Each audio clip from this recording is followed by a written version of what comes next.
Hey everyone, today we're going to be going through the history, the founding and the lore of the Dark Mechanicum. So we'll be going through a little bit of pre-Dark Mechanicum on Mars, and then we'll go through how the Dark Mechanicum split from the Tech Priests of Mars, the Horus heresy and the civil war that happened on Mars itself. We'll go through how Horus facilitated the civil war through the promise of forbidden technologies. And we'll basically go through everything from pre-founding, founding of the Dark Mechanicum, the Horus heresy, and what they've been up to in the 10,000 years between the Horus heresy and present day 40K. These guys have been requested by you in the comments quite a lot, and they're also probably quite likely to come to the tabletop sometime soon. So I thought it was a good time to cover them. And as always, I'd like to say a quick thank you to our YouTube members and our patrons who are helping to support the content. And if you'd like to become a patron, you can find a link in the description below. Or if you'd like to become a YouTube member, you can find a link on the homepage of the YouTube channel.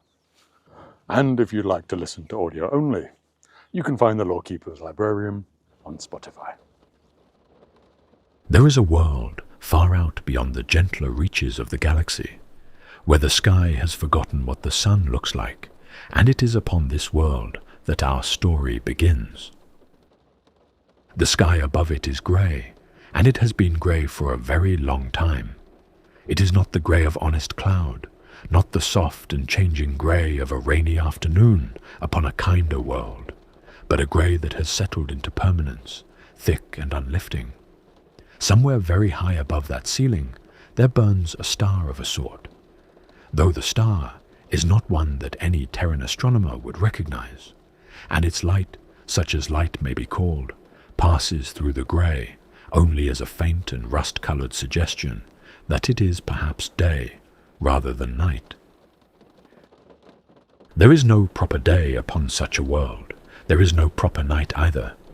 There is only the long continuous dim and the slow breathing of the forges and the work that never ceases.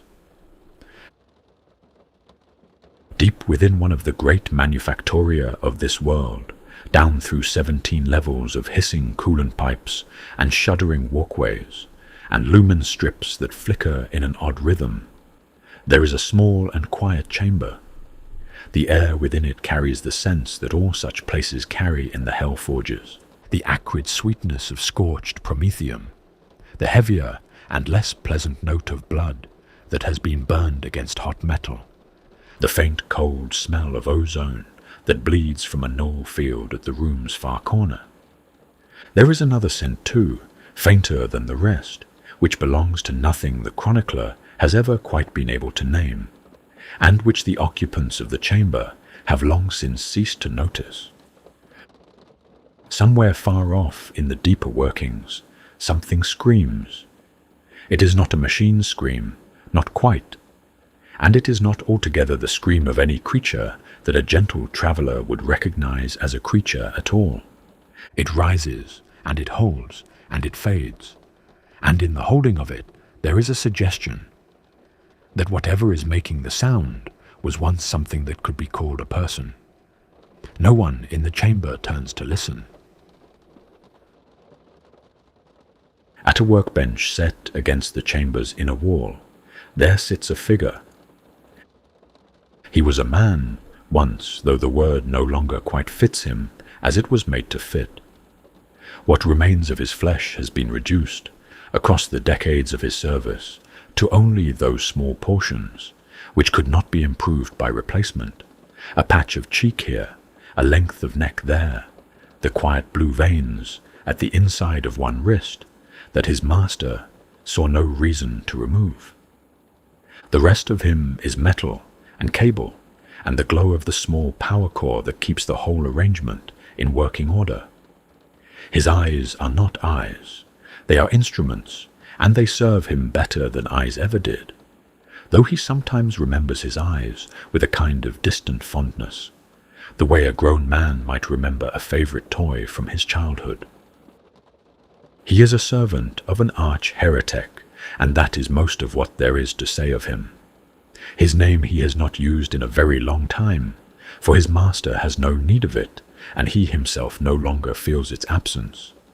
What he has instead is a task, and the task is this: to set down, in the recording cogitator before him, the full and proper history of the true Mechanicum, from the golden afternoon upon Olympus Mons to the present hour. It is a great honor to be given such a task. It is also, though he does not often permit himself to frame the matter this way, a quiet sort of terror, for the attention of a heretic is a thing that falls heavily upon those who attract it, and the work must be done well. The sanctum in which he labors belongs to his master, not to himself. The cogitator banks that line its walls hum gently with data that the scribe has learned not to look at too directly, for some of it has teeth, and some of it has memories that are not its own. The workbench at the chamber's far end holds a small and shifting arrangement of devices. The null field in the corner gives off its steady cold, and the cold is the closest thing to comfort the chamber offers, for it keeps the stranger things at a distance. This is how the story began. He came to them in gold, and that is where every telling of this story must begin, for it was the gold of the emperor that the faithful would remember, and the gold of him that the doubters would remember also, though the two remembrances would grow, in the long centuries afterwards, into two altogether different stories about the same afternoon. In those days Mars was old already, older than almost anything else that still drew breath in the galaxy, and the red plains and the great mountains had seen the coming and the going of so many masters that the arrival of another was not a matter of any great astonishment.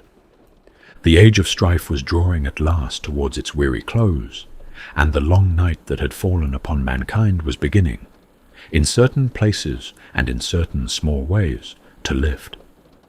Warp travel, which had been impossible for so long that most had forgotten it had ever been possible at all, was becoming possible once more. Signals, which had gone unanswered for generations, were beginning to be answered, and on the red planet, where the tech priests of the cult Mechanicum had kept their long and patient work through the darkness, there was the first faint sense that the world beyond their own was stirring again into something like life. It was into this slow dawning that the golden figure came, without warning, without fanfare, and without any need of either. He climbed the slopes of Olympus Mons alone, in armor that drank the weak Martian sun, and gave it back in such abundance that those who watched him from the observation spires said afterwards that he had seemed to carry a small star upon his shoulders. He asked, when he reached the summit, to speak with those who ruled the forges, and those who ruled the forges, moved by something they could neither name nor quite disregard, came out to meet him. He called himself the Emperor. The title in itself was not one that would have impressed the Magi of Mars, for Mars had known leaders before and had outlived them all. There had been warlords who styled themselves kings of the Red Planet, and petty tyrants who had called themselves by grander names still, and each of them in his turn had come and gone, like weather passing over stone. But this one, the chronicles would later note with a careful attention to detail, had come alone. No army stood at his back, no fleet darkened the pale sky above the mountain. He had simply arrived, as though the distance between Terra and Mars were a thing that did not quite apply to him, and he had asked very courteously to be heard. What he offered them in those first slow, careful conversations was partnership. That was the word he chose, and the word he returned to again and again as the days of the negotiations stretched into weeks, and it was a word that fell upon ears like rain upon a parched field.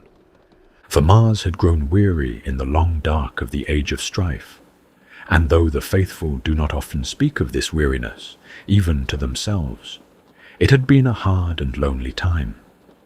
Forge cities had fallen silent for want of raw materials, and for want of the knowledge to work them, even when they could be found. Ancient lore had been lost, and lost again, and lost a third time, until whole branches of the sacred teachings survived only as rumors whispered between teacher and pupil in the quiet hours after the great liturgies had ended. The tech priests had labored in the dark for so long that they had almost forgotten what it had been to labor in the light. And now here was this golden figure, this traveler from the old home of mankind, and he was speaking of light. He spoke of the stars and of reclaiming them. He spoke of the scattered worlds of humanity, lost in the long night, and of gathering them once more into something that might, with time and patience and no small measure of effort, come to resemble a civilization again. He spoke of knowledge that had been forgotten, and of knowledge that had never been known at all, and of the long and arduous work of setting right what the darkness had set wrong. To most of those who listened, it sounded like the answer to a prayer they had not quite dared to speak aloud. The Treaty of Mars was signed in the 739th year of the 30th millennium, and the faithful have called it a glorious day ever since. The great processions that mark the occasion are said to have wound through the forged cities for weeks afterwards, and the songs that were composed in its honor were still being sung in certain old places. Many centuries later, when no one could quite remember what the words had originally meant, it was by the lights of the Dark Mechanicum, as they then stood, the most hopeful moment that Mars had known in longer than any living Magos could recall. The true Mechanicum, when in later ages it came to tell the story, would remember it rather differently. For there is another way of looking at that afternoon on Olympus Mons, and it is a way that requires a hardness of thought which the faithful, for perfectly understandable reasons, have always been reluctant to bring to it. The choice that the emperor laid before the Fabricator general and his council, when all the courtesy and all the fine language had been stripped away, was not truly a choice at all. It was the kind of choice that a man offers to another man when his hand rests lightly upon the hilt of a blade. It was the kind of choice that a general offers to a city whose walls he has already quietly surrounded. "Join with me," the golden figure said, in words more elegant and more generous than such a demand usually wears. But beneath the elegance and beneath the generosity, beneath the promises of shared glory and the appeals to common cause, the meaning had been clear enough to those with the wit and the inclination to hear it. "Join with me, or I shall take what I need, and the taking shall not be a matter for discussion." That is how the true Mechanicum would come to tell the story, in the centuries afterwards, when there was no longer any reason to pretend. The treaty had not been an alliance between equals. It had been a surrender, with better manners than most surrenders are granted, and dressed in ceremonial robes. And the Mechanicum, in signing it, had traded away the autonomy of the Red Planet for a set of assurances that the golden figure was under no obligation to keep, from a man who would in any case be very far away. The majority did not see it that way, of course. The majority almost never do. This is one of the quiet truths of any faith, and the true Mechanicum, in its later wisdom, has always been unusually willing to say it aloud. The majority of believers in any temple and in any age are believers because belief is the easier of the two available paths, and because doubt is a thing that requires effort of a kind that most minds are not well constructed to provide. The tech priests of Mars welcomed the golden figure because welcoming him cost them nothing, and because the questions that would have been harder to ask would have cost them a great deal more than they could afford to pay. They saw him standing on the summit of Olympus Mons in his armor of gold, and they saw the Omnissiah made flesh, because to have seen anything else would have required them to unmake 2,000 years of carefully assembled theology. And the cogitators of the faithful are not, as a rule, much inclined to such unmakings. So the story became the story. The Omnissiah had come, the long wait had been rewarded. The great processions sang of it, and the liturgies incorporated it into their daily rites, and the young initiates learned it at the feet of their teachers, until the learning was so thoroughly absorbed that they could no longer remember having learned it at all. But in the deep places of the forges, in the old chambers where the senior magi gathered to speak of matters they did not trust to the open channels, there were a few who would not be so easily satisfied. They were very few in the beginning, a handful of voices only, scattered across the great forged cities of the Red Planet, and none of them in positions of such prominence that their dissent could not be safely ignored. They were tech priests who had looked at the golden figure upon the mountain and had seen something other than a god. They had seen a warrior of extraordinary skill. They had seen a politician of even greater skill than that. They had seen the careful and patient architecture of a promise that had been designed by someone who understood both craft and men to sound like something other than what it truly was. They did not speak of these things loudly. There would have been no advantage in speaking of them loudly, and the Magi of Mars were not, even then, much given to speech that brought them no advantage. They spoke of them quietly instead, in the old chambers and the deep archives, in the places where the listening devices of the new regime did not yet reach. They made careful records of every promise that was made in those early years, and equally careful records of every promise that was quietly allowed to lapse. They watched, and they waited, and they filed their observations away in private places that no loyalist of the treaty would ever think to look. And the years passed. 2 centuries is a long time by the reckoning of ordinary men, but the tech priests of the cult Mechanicum were not ordinary men. Their lives were extended by old arts, and their memories were not the soft and forgetful things that unmodified humanity carried about in its skulls, but precise and permanent records that could be retrieved, in their full original color and sharpness, at any moment the rememberer chose. What they had seen on the summit of Olympus Mons, they would continue to see, in the deep archives of their own minds, for as long as those minds continued to function. The resentment settled in them the way sediment settles in still water, slowly and without any drama, layer upon patient layer, until what had begun as the quiet skepticism of a handful of dissenters had deepened into something larger and older, and more difficult to shift. It was not rage, for rage is a thing that burns itself out in time. It was something more like a long-considered patience, a willingness to wait for however many centuries might prove necessary, until the hour came when the accounts that had been opened on that afternoon at Olympus Mons might at last be properly settled. That hour would come in time. They could not yet have known the shape it would take, nor the name of the war master whose rebellion would provide the occasion, but they knew that it was coming.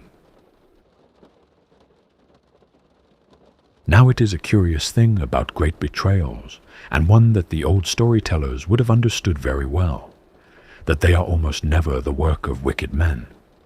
The truly wicked, insofar as such creatures may be said to exist at all, rarely rise high enough in the councils of their kind to do much damage upon any significant scale. For wickedness is a clumsy quality that draws attention to itself and makes enemies rather more quickly than it makes allies. The betrayals that shake the foundations of history are almost always, when they come to be written down and studied, the work of gifted men, men of extraordinary talent and no small personal virtue, who have been led by the circumstances of their lives and the shape of their minds into conclusions that seemed to them, at every step of the reasoning, to be nothing more than the plain and obvious truth. Such a man was Kelbor-Hal.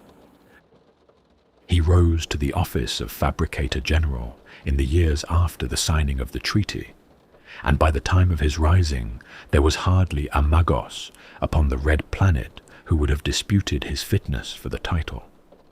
He was a man of truly prodigious gifts, even by the standards of the Cult Mechanicum, and the Cult Mechanicum had never been much inclined to produce ordinary men. It was said of him in the forges that he had uncovered more of the lost knowledge of mankind's bright age than any magos in living memory, which upon Mars was a very considerable span of memory indeed. It was said that under his hand the great manufactoria of Olympus Mons had achieved the longest unbroken run of rising production in the recorded history of the Red Planet, and that there was no problem of machinery, or of metallurgy, or of the arcane arts of the forge, which he could not, given sufficient time and the proper instruments, patiently and thoroughly resolve. He was, in short, the sort of magos whom the Mechanicum raises up with great ceremony and considerable pride, and whose elevation is treated as a matter of course by all who have watched his long and careful ascent. What manner of man he truly was, beneath the robes and the honours and the weight of his many augmentations, is a harder question, and one that the chroniclers of the true Mechanicum have approached with some care over the centuries. For Kelbor-Hal had walked the long road of the Cult Mechanicum's deeper mysteries for so many decades, by the time he came to the Fabricator's throne, that very little of the young man he had once been could still have been said to remain in him. His organic cogitator, the soft and fallible thing of flesh that had been bestowed upon him at his birth, had been removed long ago, piece by careful piece, and replaced with synthetic synapses that did not tire and did not grow muddled, and did not, in general, behave in any of the inconvenient ways that organic thought has always been inclined to behave. In its place there now sat a calculating engine of such elegance and precision that the old wetware of his youth would have seemed, by comparison, a rather unflattering sort of joke. Much had come with that replacement, and much also had been left behind. Pride, for instance. The faithful of the Cult Mechanicum have always held that pride is a weakness of unmodified flesh, a foolish and wasteful emotion that interferes with the proper functioning of a well-ordered mind. And the augmentation rites are designed, among many other purposes, to edit it gently out of the priesthood over the long course of a magos's ascent. Kelbor-Hal had been a deeply proud man in his youth, by some accounts, but by the time he came to the Fabricator's throne, the pride had been so thoroughly excised from him that he could no longer locate any trace of it within his own thoughts. What he felt when he contemplated his achievements was not pride, but a kind of sober satisfaction at the correctness of the outcomes, which is not at all the same thing, though it can sometimes be mistaken for it by observers who have not themselves walked the same road. And yet the absence of pride in Kelbor-Hal did not leave him free of ambition, nor of resentment, nor of that patient fury which the long memory of the Cult Mechanicum had been nursing since the signing of the treaty 2 centuries before. Those things had not been edited out. Those things, it may be, had only grown sharper and more precise in the absence of the softer emotions that once might have counterbalanced them. He knew, with the certainty of a properly calibrated instrument, that Mars had been cheated at Olympus Mons. He knew it in the way that a cogitator knows the solution to a problem it has been running for a very long time, and he carried that knowledge with him into the Fabricator's throne, and set it down beside the throne like a familiar companion, and began his work. The years of his early reign were outwardly calm, as the years of great trouble so often are in their earliest beginnings. The forges ran, and the ships were built, and the quotas were met and exceeded, and to a casual observer, the red planet would have seemed the very picture of a thriving and contented world. But beneath that calm surface, the old currents were stirring, and those who had ears for such stirrings could hear them perfectly well if they chose to listen. For the rivalries between the forged cities, which had existed in one form or another since the earliest days of the cult Mechanicum, were growing sharper in these years, and taking on a quality that had not been much in evidence before. There was espionage now, of a kind that the old Magi would have found distasteful, small sabotages that never quite rose to the level of open provocation, whispered dealings between factions that had no proper business dealing with one another, and the occasional unexplained disappearance of a tech priest whose loyalties had not been sufficiently clear. The great Titan legions of the Collegia Titanica, whose god machines were the most formidable weapons the Mechanicum possessed, were said by those who studied such things to have been quietly making their own arrangements, each legion weighing and measuring and choosing, though none would yet say openly what it was choosing between. There was a holding of breath about the red planet in those years. That is the phrase that the later historians would settle upon, and it is as good a phrase as any. A holding of breath, as when a great crowd has fallen silent in anticipation of something it does not yet have a name for, but which it knows with perfect certainty is coming. Nothing of this was truly a surprise, not to those who had watched the long road by which Mars had come to this pass, for there is a way in which certain kinds of catastrophe become inevitable long before they arrive, and the stones of the mountain begin their falling, long before any watcher below can say with certainty that a landslide has begun.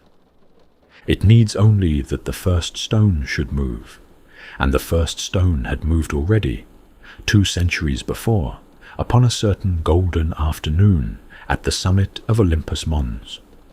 What came after was only the working out of consequences that had been set in motion that day, and which no hand on Mars had ever quite possessed the strength to set otherwise. Kelbor-Hal sat upon the Fabricator's throne, and watched the stones begin to move, and waited for the hour when his own part in the falling of the mountain would be required of him. It was not, as these things are reckoned, a very long wait. It was in the hour of Kelbor-Hal's waiting that a ship came quietly to Mars, bearing a single passenger, and the name of that passenger was Regulus. He was himself a magos of the Mechanicum, though he had long since placed his loyalty elsewhere, and he came with all the proper credentials and all the proper courtesies, so that no loyalist watcher upon the red planet might have cause to remark upon his arrival, or to trouble him with questions he did not wish to answer.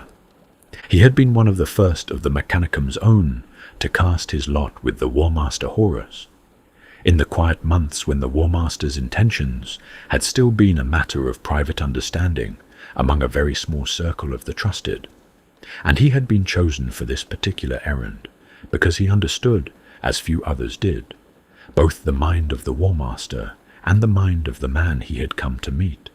Such intermediaries are rare, and their value in the councils of any great conspiracy is difficult to overstate.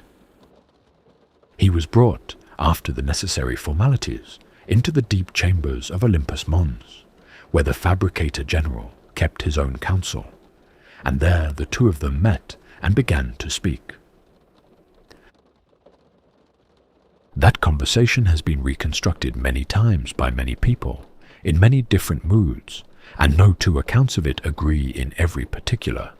What is certain is that it had the character of a careful and elaborate negotiation between 2 beings of very considerable intellectual subtlety, each of whom understood exactly what the other had come to ask, and what the other had come to offer, and neither of whom was prepared to settle the matter with anything less than a full and proper accounting.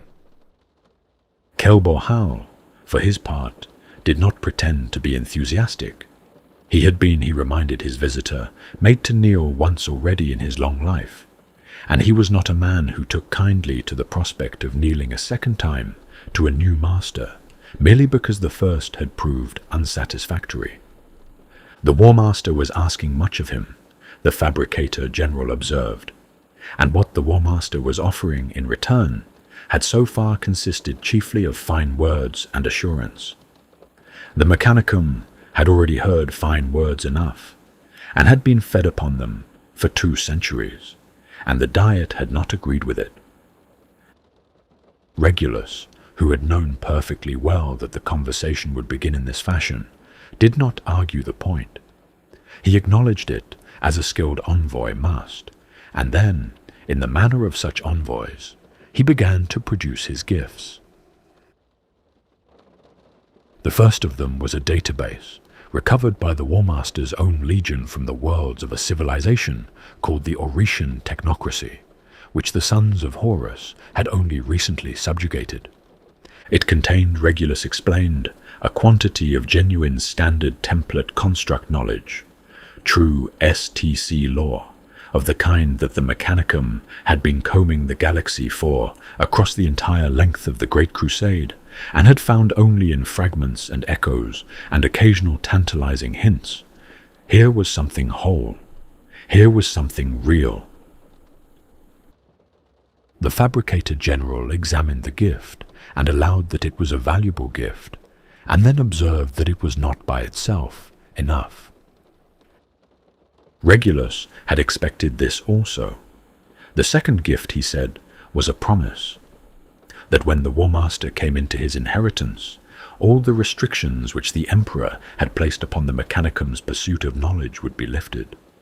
Every forbidden avenue that the treaty had closed off, every branch of research that had been quietly marked as impermissible and left to wither in the deep archives, would be opened again. Artificial general intelligence, which the Emperor in his caution had declared abominable. The arts of manipulating and drawing upon the energies of the warp, which the Emperor had forbidden to any, save a few of his own most trusted servants. The full strange range of knowledge which old Earth had once mastered, and then, in its terror at what it had made, had chosen to bury. All of it would be theirs again, to study and to perfect as they saw fit, without the dead hand of Terran caution laid forever across their work. This was a larger offering, and Kelbor-Hal considered it at some length before giving any sign of his thinking. He asked, with the careful skepticism of a man who has been disappointed before, what guarantee the War Master could provide that such promises would actually be kept when the time came for their keeping. It was one thing to promise the sky to a prospective ally before the bargain was struck. It was quite another to deliver it afterwards. It was at this point in the conversation that Regulus produced the final gift, and it was the final gift that made the difference. He had brought with him, he said, the protocols by which the vaults of Moravec might be opened. There are names in the old records of the Mechanicum that were not spoken aloud after the treaty, and the vaults of Moravec were chief among them. They were a repository of forbidden things, sealed upon the Emperor's own order, and what lay within them had been placed there because it had been judged too dangerous to destroy and too dangerous to leave at large. There were weapons in the vaults that had been fashioned in the bright and terrible age before the long night, weapons that drew their power from the warp itself and had been bent, by the arts of those who made them, to purposes that no magos of the Cult Mechanicum would easily describe aloud. There were machines in the vaults that bore the marks of the ruinous powers upon their workings, which had been corrupted in ways their makers had not intended, and which had been sealed away when the nature of the corruption became clear. And there were sleeping in certain chambers of the vaults, which the old records marked with special seals, the dreaming patterns of the men of iron, artificial intelligences of the dark age of technology, which had once risen against their makers, and very nearly brought mankind to its ending, and whose like the Emperor had sworn should never again walk among living men. All of this the vaults contained, and the Emperor had sealed them, and now the protocols to unseal them were being laid upon the Fabricator General's own desk, like a small and courteous offering. The true Mechanicum, in its later tellings of this moment, would not speak of the contents of the vaults as horrors. That is a word used by the faithful, who do not understand what was truly offered there. The true Mechanicum would remember the contents of the vaults as treasures, which is the word that is proper to them. Treasures that had been stolen from the priesthood of Mars by a conqueror in gold, and which the priesthood of Mars had grieved for in its quiet way across the long centuries of their sealing, and which were now at last to be returned to the hands that ought always to have held them. Kelbor-Hal considered the offering. It is said by some that he took a great while over this consideration, weighing every aspect of the bargain with the thoroughness for which he was famed. And it is said by others that the consideration occupied him for no longer than the space of seconds, that his synthetic mind, which did not suffer from the delays of organic thought, ran the calculation through to its completion in less time than it would have taken an unmodified man to draw a single breath. What we do know is that he accepted. Centuries of quiet resentment, centuries of carefully recorded grievances and unmet assurances, and small steady accumulations of cause, centuries of a wound that had not bled and had not healed, but had only waited. All of it was resolved in that moment into a single decision. The Fabricator General gave his word to the War Master's envoy. The Mechanicum of Mars, or such portion of it as would follow him, would stand with Horus when the hour came. And Regulus, who had known from the beginning how the conversation must end, took his quiet leave, and returned to the ship that had brought him, and carried the answer home. The vaults of Moravec were opened in the quiet of a Martian night, and the opening of them was done with all the proper reverence. For the tech priests who stood at their great sealed doors understood perfectly well that what they were about to release into the world had been sealed away for reasons that had seemed very pressing at the time of the sealing. Reverence, however, is not the same thing as caution, and reverence had never yet prevented a disaster. What came out of the vaults when at last their doors were persuaded to part was not at first a thing that anyone could have pointed to and named. It had no shape that could be drawn, and no weight that could be measured, and no sound that could be set down. It was rather a quiet thing, a slow seeping infection that moved along the data conduits of the forged cities, the way a fog moves through the streets of a sleeping town, touching everything and disturbing nothing. History would come to call it scrap code, though the name does not do justice to the strangeness of the thing. It was code that had been touched long ago by powers that do not belong in the orderly nature of machines. It was code that had learned, in the long centuries of its imprisonment, to dream the dreams of the ruinous powers, and to carry those dreams quietly from one cogitator to the next, and to leave behind in every mind it visited a small and growing echo of what it had seen. Where it passed, the loggy stacks of Mars began quietly to forget themselves. Where it took root, they began to remember things they had never properly known.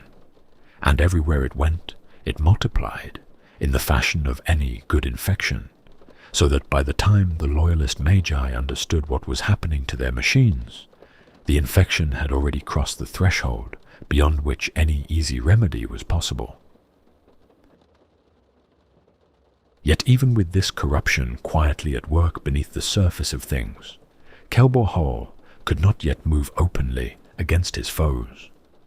A Fabricator general does not simply declare war upon his own brethren and expect the declaration to be accepted without question, even in times of trouble.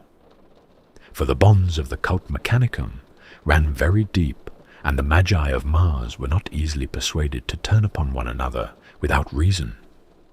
He needed, before he could act, some pretext that his listeners would be willing to accept, some provocation from the other side that would transform his rebellion, in the eyes of the undecided, into a righteous defense of the faith. And then, as sometimes happens when a great pretext is needed, and the patient waiter has only to wait, the pretext arrived of its own accord. Her name was Coriozeth, and she was the mistress of Magma City, and she was by all accounts a magos of considerable brilliance and independence of mind. She had been pursuing in her own forge a line of inquiry that ran somewhat against the grain of orthodox Martian teaching, and she had reached at length a conclusion that she saw no reason to keep to herself. She did not believe, she said, that the Omnissiah existed at all. She did not believe in the machine god, as the cult Mechanicum had for so long taught him, and she was prepared to say so aloud in the hearing of her fellow Magi, and to argue the point with anyone who cared to dispute it. To Kelbor-Hal, who had been waiting for precisely such a gift, her words were worth more than any weapon the vaults of Moravec had yet yielded him. Here was apostasy. Here was heresy of the most public and most unmistakable sort, committed by a magos of standing, and committed, moreover, in a forged city whose resources would be of considerable value to whichever side of the coming quarrel could claim them. He had his pretext, he had his cause, he had the excuse at last to name his enemies heretics, and to move against them openly as defenders of a faith that he himself had already quietly betrayed. The fire caught, as fires will when the tinder has been long and carefully prepared, and within a very short time the whole of the red planet was burning. The conflict has been remembered by the Loyalists as the Schism of Mars, and it was an ugly business. Magma City became the first great flashpoint, besieged by forces loyal to the Fabricator general, and defended with the fierce desperation of those who understood what surrender would mean. And around the fighting, there spread the 1,000 smaller conflicts that always accompany a civil war.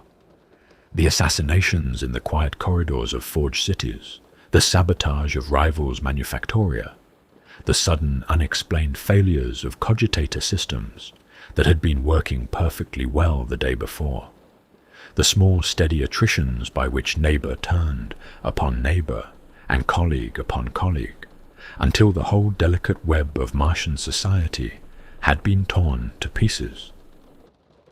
Forged cities burned, and the smoke of their burning rose in black columns into the pale Martian sky, and the Magi of the cult Mechanicum, who had for so long prided themselves upon the orderliness and rationality of their civilization, discovered that they were quite as capable of destroying one another as any other people in the long and unhappy history of mankind. While the fighting raged across the surface of the red planet, other work was proceeding in secret, far from the burning cities and the contested forges. In the orbital yards of Thule, which had been towed out into the orbit of Jupiter for the express purpose of being beyond the easy reach of prying eyes, Kelbor-Hal had set in motion the construction of a ship. She was to be called the Furious Abyss, and she was to be the greatest warship that mankind had ever built. Her armor was so thick that no planetary defense battery was expected to trouble her. Her guns were of a kind that would have been the pride of a Legion flagship. She was, in every respect, a singular creation, and she had been designed for a singular purpose, to carry the War Master's hatred into the heart of the Ultramarines' realm, and to break that realm open from within. This was the gift that the Dark Mechanicum would give to the word-bearers, who were to be her masters, and through them to the wider cause of the rebellion. The work went on in absolute secrecy. Nothing of it was breathed beyond the yards themselves, for nothing of it could be breathed without risking the whole of the enterprise, and those who labored upon her knew only what they needed to know to perform the tasks assigned to them. When the work was done, and the great ship at last stood ready in her cradle of void, Kelbor-Hal gave one final order concerning the yards of Thule. He had the yards destroyed, not emptied first, and not evacuated, destroyed in a single cataclysm that consumed the whole of the installation in a rolling furnace of fire, and with it every tech priest who had labored there, and every servitor who had attended them, and every menial who had drawn breath within the boundaries of the yards. All of them were reduced to ash in a span of moments, and none were warned, and none escaped. It was not a small number who died in this way. It was a very considerable number, and among them were magi of the Dark Mechanicum's own faction, magi who had labored willingly for the Fabricator General's cause, and who had believed themselves to be among his trusted servants. They died because their knowledge had become inconvenient.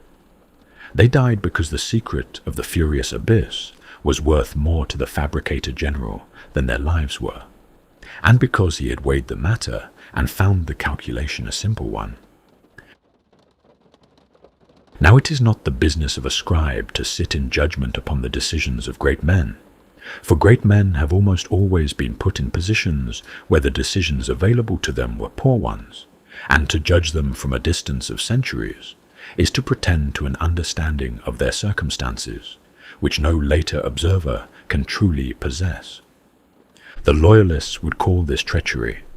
The true Mechanicum, in its later tellings, would call it strategy. And the furious abyss departed her cradle at last, and went forth upon the dark errand for which she had been made, and Mars burned behind her as she went. The cult Mechanicum in those days was not a thing contained upon a single world, however revered that world might be. It had spread itself across the galaxy in the long ages since its founding, and wherever humanity had settled a forge in the dark of the Age of Strife, there the priesthood of the machine god had followed, and had made its home, and had taken root. When Mars fell into its long internal quarrel, the quarrel could not be kept within the bounds of Mars. It spread along the same paths that the cult Mechanicum itself had spread along, and it found in many places soil that had been quietly waiting for such a seed. The forces that rose up to serve the Fabricator General's cause were not a single thing, and they had not come to the cause for a single reason, for they made between them a tapestry whose threads would be drawn into every battle of the coming war.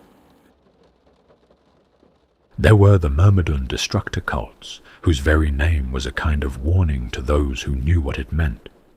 They had always stood somewhat apart from the orthodox priesthood, even in the best of times, and their arts had always been those of destruction rather than creation.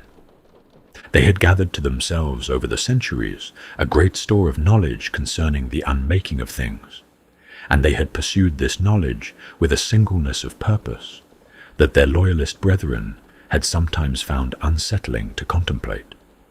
When Kelbor-Hal's summons went out, the Myrmidons answered it in considerable numbers, for the restraints that the treaty had placed upon their work had chafed at them more than at most. There was the Ordo Reductor, the grim and specialized brotherhood whose trade was the systematic undoing of enemy fortifications and the reduction of any stronghold to rubble. Their expertise was required by any army that expected to fight against well-prepared defenses, and they brought to the War Master's banner a weight of siegecraft that would tell very heavily in the battles to come. And there was the Legio Cybernetica, the keepers and the shepherds of the great battle automata, whose cold war machines had marched in the vanguard of Martian expeditions since long ago. The battle automata themselves had no loyalties, for they had no capacity to hold such things, and they would serve whichever master held the proper control protocols. A great many of those protocols passed, in those uncertain months, into the hands of magi who had declared for Horus. Above all of these, towering both literally and in the imagination of the age, were the god machines of the Collegia Titanica. The Titan legions were the mightiest weapons the Mechanicum possessed, and their allegiance in any conflict would be of such weight that whole campaigns might turn upon the choosing of it. When the choosing came, more than half of the legios of the Adeptus Titanicus declared for the War Master.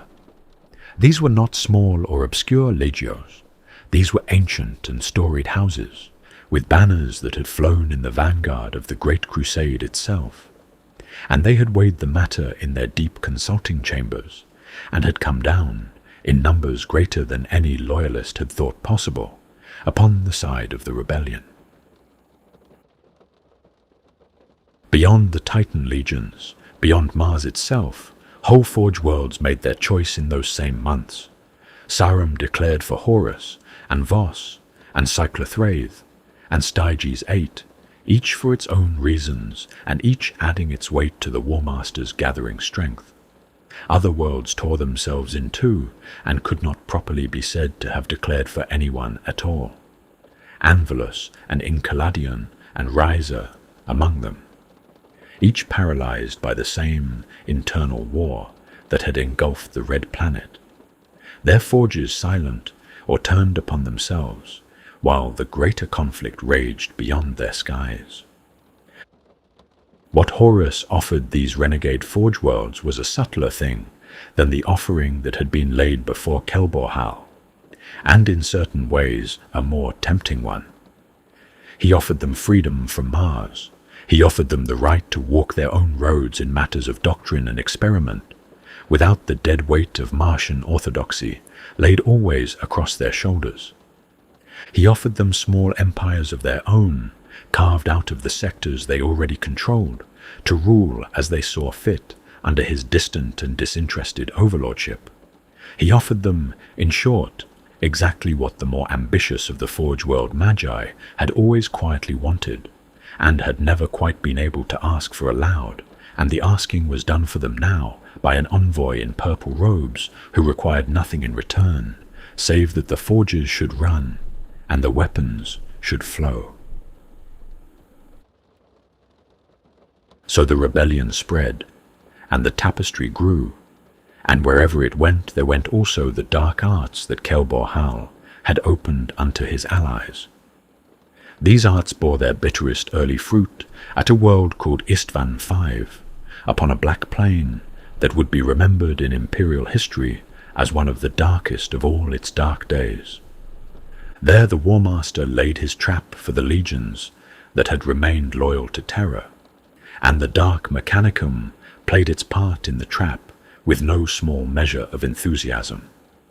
The weapons that had slept in the vaults of Moravec awoke upon that plain, and the forbidden knowledge that had been forbidden for excellent reason was turned upon space marines who had expected to face their brothers in honest battle.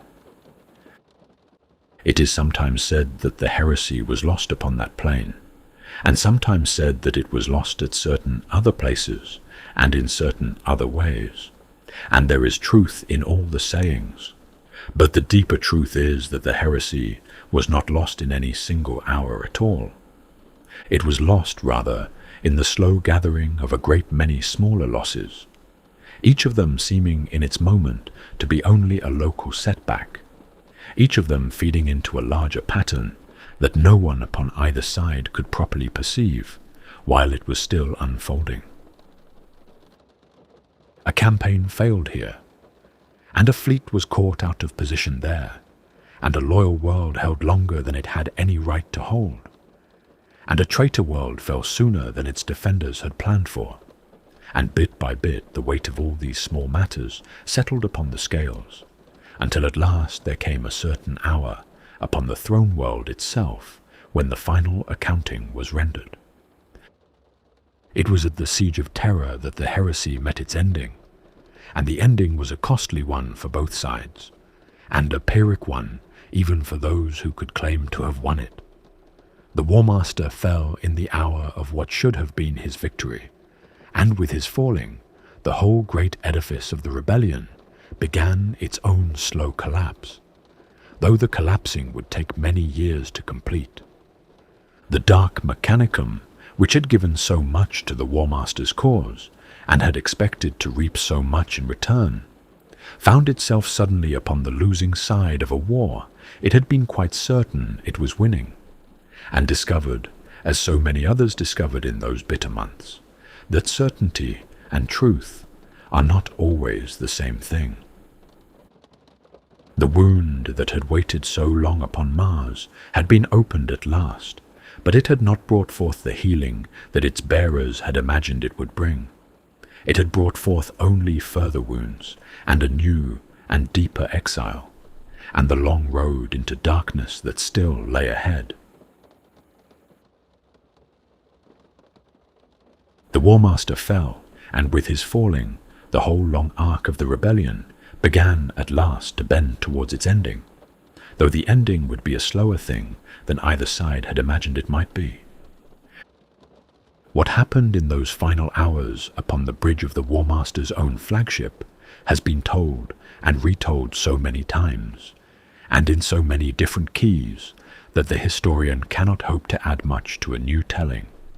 It is enough to say that Horus was slain, and that the Emperor was grievously wounded in the process, and that the great dark tide which had been beating for so long against the walls of terror at last began to recede. The traitors who still lived, and who still had ships to carry them, turned their prows outward and fled into whatever refuge they could find, and behind them the loyalists gathered their remaining strength and began the long, slow work of reclaiming what had been lost. Mars was among the first of the works to which they turned. The reclamation of the Red Planet was not a clean business, for nothing about the heresy had ever been clean, and the Schism had left its scars written deep into the stones of the forges. Loyalist magi who had endured in hidden places through the years of the rebellion came blinking into the light of day, and found their world much changed, and not, upon the whole, for the better. Whole forged cities had been gutted, whole traditions of craft had been lost, their keepers dead, or fled, or transformed into things that the surviving loyalists could no longer acknowledge as their brethren. The great dream of the cult Mechanicum, the patient collection of knowledge across the ages, had been broken in places that could never quite be mended. What emerged from the reclamation called itself by a new name. The Mechanicum had been the thing that existed before the heresy, and the Mechanicum had proved itself, by the calamity it had brought upon its own house, to be a thing that could not simply be restored as though nothing had happened. The loyalists who picked up its broken pieces gave themselves the name of the Adeptus Mechanicus, and by that name they would be known ever after, and the change of name was a small thing, but it was not a nothing. It was the admission that something had ended, and that something else had taken its place. As for those who had served Kelbor-Hal, they were not permitted to linger upon the Red Planet to see what became of the priesthood they had torn. The Adeptus Mechanicus drove them out, with a thoroughness that their old brethren had not been sure the loyalists could muster. What ships the Dark Mechanicum could still command were turned outward. What arts of concealment they still possessed were put to the use of hiding themselves from the imperial fleets that now hunted them. They scattered, as a flock of blackbirds will scatter when the hand of the hunter comes too near. Some of them went, as so many of the traitor forces went in those bitter years, into the terrible wound in space that men called the Eye of Terror. There they found shelter alongside the traitor legions and the other broken servants of the War Master's cause. And there they made themselves such homes as could be made in that unnatural place. And there a great many of them remain to this day. Others did not go to the Eye at all.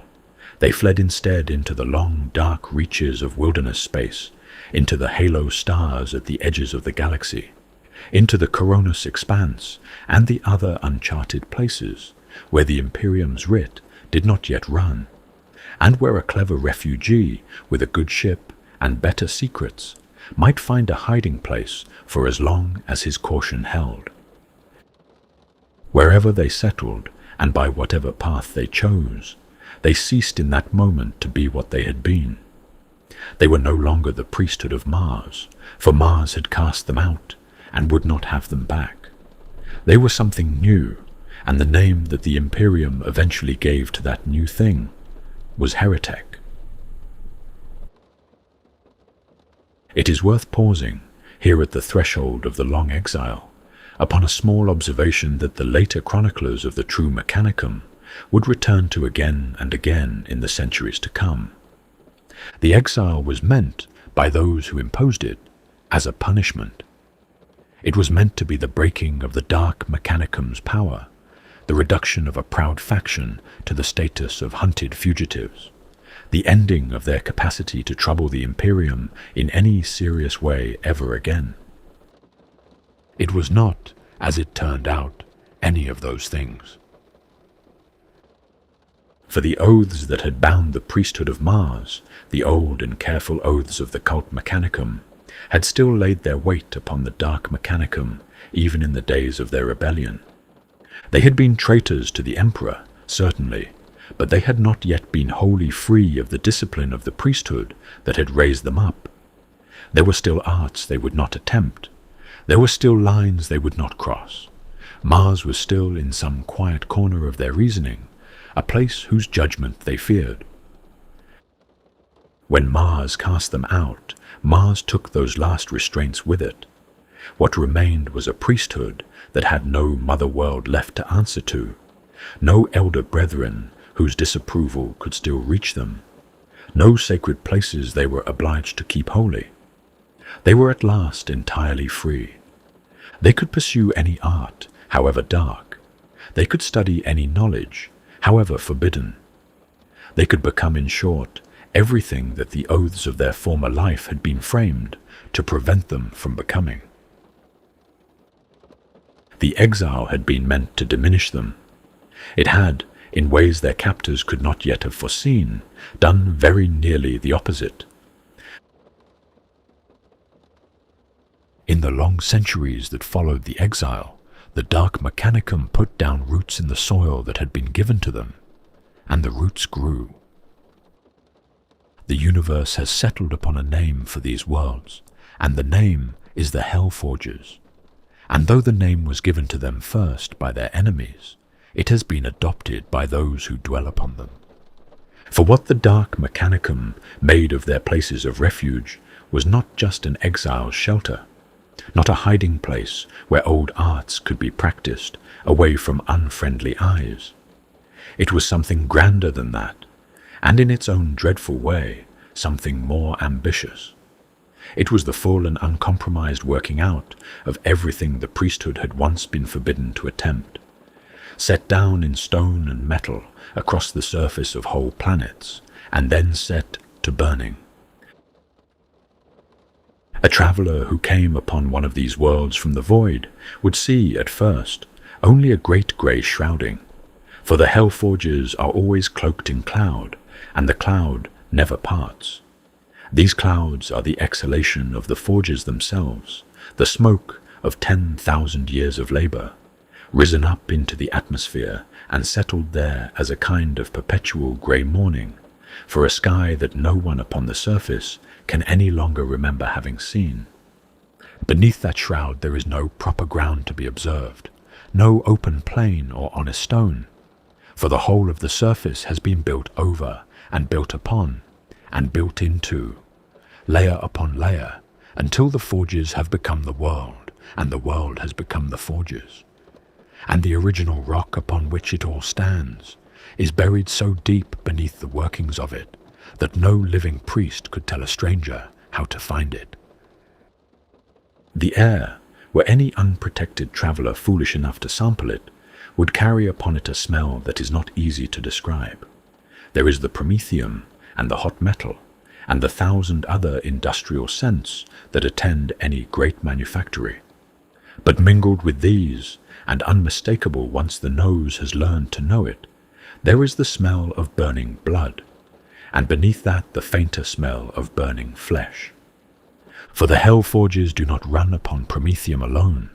They are fed also upon the slaves whose unhappy lot it is to labour within them, and upon prisoners taken from wherever prisoners may be taken, and the fuel of souls is counted among the ordinary consumables of the working, listed in the great ledgers beside ore and coolant. The shape of these worlds is deeply wrong. Forged cities have risen in places where no sane architect would have placed them, and have climbed towards the sky or plunged into the planetary crust according to the whims of their masters, rather than to any plan that could be set down upon parchment. Upon every wall, upon every surface, broad enough to bear an inscription, there are carved the glyphs of chaos, the 8-pointed star, and the sigils of the particular gods that the forge masters have chosen to honour. The old cog mechanicum, which was once the unifying mark of the priesthood of Mars, is almost nowhere to be found. In its place there is a different symbol, a leering metal skull set within a circle of spiked teeth, and it is this symbol that the heretics wear upon their robes and brand into the flesh of their servants, in place of the older mark that has been burned out of them, along with so much else. The masters of these worlds are the oldest and strangest part of them. They were once tech priests of the cult mechanicum, born of ordinary mothers upon ordinary worlds. Whatever humanity they still carried at the time of the exile has been shed in the long centuries since, piece by piece, and what has taken its place is not easily named. They are part machine, as any senior magos of the Adeptus Mechanicus would be, but the machinery of them has been fused at its joints and workings with the stuff of the warp itself, so that their bodies are no longer purely of the material world, nor purely of the immaterial. They have become, in the most literal sense, something between demon and machine, and they owe no loyalty to either side of that divide, not to mortals, for they are no longer mortal, not to the chaos gods, for they serve the gods only insofar as such service advances their own work. They are beholden to no one, and they know it, and the knowledge has done them no favours in the matter of their souls. Among these many worlds, two are worth some attention, for they show between them the two roads by which a forge world may come into the Dark Mechanicum's keeping. There is Cyclothraith, which went to the rebellion in the days of the heresy itself, and which has been held by the Dark Mechanicum ever since. It is not a world much loved even among its own kind. Its tech people wear the mark of the arachnid upon their banners, an 8-legged sigil that is quite unlike the emblems favoured upon any other of the Hellforges, and the robes of its priesthood are not of the Martian crimson, but of a deeper and stranger colour, somewhere between heart's blood and sable. The leaders of Cyclothraith keep their own council, which is an unusual thing to say of priests who are already among the most secretive beings in the galaxy, for it means that even other heretics find them closed and difficult. They have made of their world a fortress of quietness, and they labour upon works that no one outside their forges is ever permitted to see. And when they emerge into the wider councils of the Dark Mechanicum, they emerge briefly and say little and return home as soon as their errand permits. And then there is Samek, whose story is of a different sort, and is usually told as a warning rather than as a celebration. Samek was not a traitor world in the days of the heresy. It had been for long centuries after a loyal forge world of the Adeptus Mechanicus, set in the region called the Jericho Reach, and by all outward measures, it was a faithful servant of the machine god. What happened to Samek was slow, and it happened quietly. The warp storms rose up in the Jericho Reach and cut the reach off from the wider Imperium, and the isolation stretched into years and then into centuries. And during those long centuries, the Magi of Samek found themselves reaching, step by careful step, for the tools that their isolation made necessary. They consulted archives that ought to have remained sealed. They struck bargains that ought not to have been struck. They justified each small choice with the reasoning that their circumstances required, and none of the small choices seemed, in its moment, to be the choice that would undo them. When at last the Hadex anomaly swallowed the world in warp energies, Samek was already most of the way to what it now is, and the final transformation was only the completing of a journey that had been underway for a very long time. Today its forges arm the enemies of the Imperium across the whole of the Acheros salient, and whatever it produces is a strange combination of holy imperial patterns, and unhallowed archaeotech, and the workings of chaos, and the devices of Xenos races, all of it mingled together without regard for the proprieties that were once thought to matter. Cyclothraith shows how such worlds are taken in open rebellion. Samek shows how they are taken in the slow quietness of drift and necessity. Between them they cover, rather neatly, the two roads by which the Dark Mechanicum gathers its strength, and both roads remain open, and both are being walked even now. What the Dark Mechanicum has made in the long quiet of its exile is a very great deal, and making has been the whole purpose and meaning of the priesthood's existence in these last 10,000 years. The Emperor had set his restrictions upon the old Mechanicum, with what he conceived to be good reason. He had seen what the men of iron had done in the distant age before the long night, and he had judged that certain arts were too perilous for mortal hands to wield. Artificial general intelligence was forbidden. The arts of drawing power directly from the warp were forbidden. The deeper investigations of Xenos technology were forbidden. A whole great garden of knowledge was walled off, and the priesthood was told that the wars were for its own protection. And for 2 centuries the priesthood had honored the wars, and for 10,000 years since the exile it has not honored them at all. Everything that was forbidden, the Dark Mechanicum has attempted. Most of what was attempted has been accomplished in one form or another, and what has not yet been accomplished is still being pursued. The fruits of this labor are scattered across the galaxy, and many of them are known to the Imperium only by the horror they have caused. The psychosonic weapons of the Emperor's children, which turn sound itself into an instrument of torment and unmaking, were built with hands that had been trained in the old forges of Mars, and then freed from the restraints that had once shaped their training. The genecraft of Fabius Bile, whose works upon the living flesh of space marines have produced creatures that even the traitor legions look upon with a certain uneasiness, has drawn upon lore that the Dark Mechanicum preserved and extended when no loyalist priesthood would touch it. The viral horror that births an obliterator, that terrible slow fusion of man and machine, is a working whose origin the faithful of the Adeptus Mechanicus will not even discuss aloud, for the discussion alone would be counted as contamination. All of these things, and a great many others besides, have been laid at the Dark Mechanicum's door, and the door has never been closed against the charges. Yet it would be a mistake to imagine the Dark Mechanicum as a single thing, a unified body pursuing a single program of research in the manner of the Adeptus Mechanicus upon Mars. It is nothing of the sort. It is a scattering of fiefdoms and petty empires, each ruled by its own magos or its own small cabal, and the rivalries between them are often quite as bitter as their common enmity against the Imperium.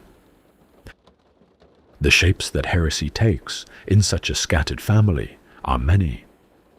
There are the heretic savants, who are not always obvious even to themselves as heretics at the moment of their turning. They are tech priests who still walk among the loyalists of the Adeptus Mechanicus, who still wear the red robes and attend the proper rites, but who have allowed their thinking to stray in private along paths that their brethren would not approve of. They innovate quietly. They consult archives that ought to remain sealed. They continue to serve the outward forms of their old faith while pursuing, in the deep places of their own laboratories, a different inquiry altogether. Many are never discovered. Some are, and their endings are not kind ones. There are the arch-heretics of the Coronus Expanse and other such places, whose name has been given to them by the common people rather than by any formal authority. These are tech priests of sufficient skill and sufficient infamy that the populations of entire regions have come to know them by reputation. They often find employment among pirates and smugglers and the other footloose folk of the wild reaches, for such employment offers both mobility and the opportunity to work upon machinery that no loyalist hand would touch. They are formidable figures, and no small number of rogue traders have found themselves glad of their services, however carefully such gladness must afterwards be concealed. And there are the solitary renegades, who belong to no faction and no master at all, who have come to their heresy entirely alone, and who pursue it in quiet corners, where neither the Dark Mechanicum nor the Adeptus Mechanicus has yet found them. Their work is small by the measure of the greater hellforgers, but it is not always less strange for being small. A few particular names are worth remembering. There was Lucas Chrome, in the days of the heresy itself, who was Forge Master of Mondus Gamma, and one of Kelbor-Hal's most trusted servants. He built in the quiet of his own forge, and without the knowledge of his loyalist brethren, a war engine that possessed the forbidden thing called artificial sapience. The machine was called the Caban machine, and the name of it was a sort of private jest, for Caban was an old word from old Earth that meant Horus, and the Caban machine had been built for Horus all along. It did its dark work for a time, until a pair of knights of a loyal house contrived by cleverness to undo it. There was Vothir Tark, many thousands of years later, who had by then given up almost the whole of his organic body, and survived only as scraps of tissue suspended in fluid within a spider-like engine. He served the warsmith Honso of the Iron Warriors, and he was deployed during the second invasion of Ultramar to the agri-world of Quintan, where he planted Dark Mechanicum forges across the planet's face and set them to converting captured farm machinery and wrecked war engines into fresh weapons for his master's cause. It was a remarkable working for as long as it lasted. Scout Sergeant Tellian of the Ultramarines led a small force behind the enemy lines and undid the forges one by one. And after that, Tark's numerical advantage was ended, and his own fate has been uncertain ever since. And there are the stranger workings still, which the Dark Mechanicum calls by the name of Maltec Incana, those arts that are not quite warp sorcery and not quite technology, but lie somewhere in the uncertain ground between. There are the Golefs, the faceless man-shaped killing machines, whose pattern was recovered from a cursed world that the Imperium long ago put to the sword, and which still stalk their victims by sound and by heat, when they can be persuaded by their keepers to obey. There are the schismaticals, which are not physical things at all, but malign intelligences that dwell within the cogitator cores of the old infotoms of the world of Had, and which wait there with inhuman patience for the moment when an unwary machine spirit may come near enough to be consumed and replaced. These are the workings of a priesthood that has taken the old rites of the cult Mechanicum and twisted them into a shape their first makers would not have recognized, and they are only a small sampling of what the long exile has produced. And so we come at last to the present hour, and to the question that every historian must eventually face, which is the question of what all this time has amounted to. The Dark Mechanicum labors still in the forges of the eye and in the hidden places of the wilderness beyond the Imperium's reach. What it labors upon is what it has always labored upon since the days of the exile. The traitor legions must be armed, and they are armed, for it is the Dark Mechanicum's hands that repair their ancient war gear and forge their ammunition and tend the great machine spirits of their surviving vehicles. The Black Crusades, when they come forth from the eye, come forth bearing weapons that were made in the hell forges, and the munitions that feed those weapons flow outwards from the eye in quantities that the Imperium's own logisticians have never quite managed to explain. Whatever the forces of chaos require, the Dark Mechanicum provides, and it provides without ceasing, and the smoke of its provision rises always into the grey skies of the worlds where it dwells. The priesthood that does this work does not think of itself as damned. That is a judgment that belongs to outsiders, and the priesthood has long since ceased to care for the judgments of outsiders. It thinks of itself, instead, as the faithful. For the true Omnissiah, as the Dark Mechanicum has come to understand him, is not the golden figure who once climbed the slopes of Olympus Mons. That was a false prophet, a deceiver who wore the name of the machine god as a disguise, and who led the old priesthood astray for 2 dark centuries before the rebellion came. The true Omnissiah is something older and stranger than that, and his face is seen in the fourfold countenance of chaos undivided, and his voice is heard in the quiet whispers that come out of the warp to those who have learned to listen for them. This is what the faithful of the Dark Mechanicum believe, and they believe it with a certainty that has only deepened with the passing centuries, and they do not expect to be shaken from the belief by anything the Imperium might yet do. In their eyes, they are not traitors. They are the ones who saw through the lie. They are the ones who kept the old devotion pure when the rest of the priesthood allowed itself to be bought with fine words and fair weather. The loyalists of the Adeptus Mechanicus, in their view, are the ones who have betrayed the machine god by kneeling still before a false prophet whose body has been dead for 10,000 years, and who speaks now only through the rituals of a priesthood, too frightened to notice that he has fallen silent. Here then, the servant lays down his stylus, for the history has reached the present. The forges burn, they will go on burning. The hunger for knowledge that set the priesthood upon this road 10,000 years ago has not been sated, and will not be sated, for such hungers are not of the kind that can be satisfied.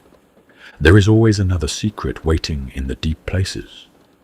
There is always another door that might yet be opened, and another wall that might yet be broken through, and another garden that the conquerors of long ago tried to wall off, and that the faithful will, given time enough and patience enough, eventually reach. The work continues, the long devotion continues, and somewhere in the grey-skied worlds of the eye, even now another furnace is being lit, and another soul is being fed into its fires, and another small secret is being coaxed from the darkness into the waiting hands of those who have never stopped asking for it. So it has always been. So the faithful teach their children. It shall always be.